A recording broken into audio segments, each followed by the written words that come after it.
எதை பத்தி பேச போறேன்னா,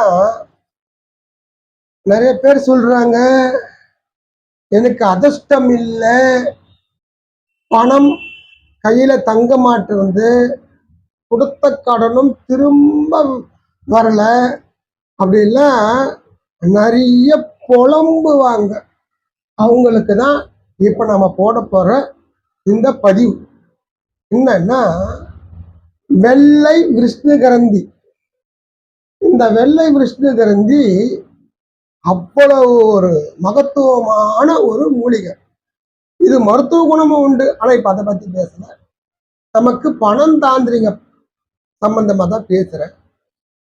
இந்த வெள்ளை விஷ்ணு கிரந்தி வேற, அதுக்கு உரிய நாள் வந்து பார்த்தீங்கன்னா செவ்வாய்க்கிழமை, ஒரு ரேவதி நட்சத்திரம் இல்லைன்னா பூச நட்சத்திரம், இந்த நாளில் தான் எடுக்கணும்.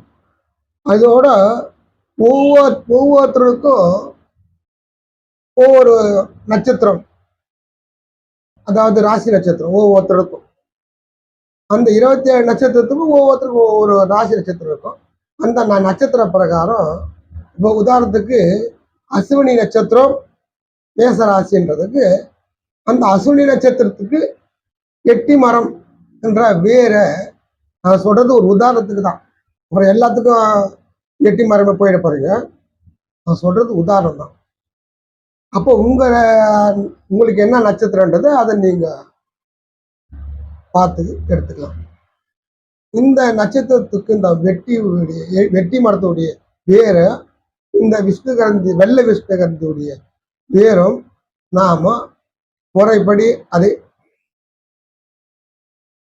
வெள்ளை விஷ்ணுகந்தியுடைய மூலிகை முறைப்படி நாம அதை காப்பு கட்டி எடுத்து நாம தாயத்துல அணிஞ்சிக்கலாம். அந்த எட்டி மரத்துடைய வேரும் இந்த விஷ்ணுகந்தி வேரும் தாயத்தை அணிஞ்சு கொண்டால் எந்த நேரமும் நம்ம இடத்துல பணம் இருக்கும்.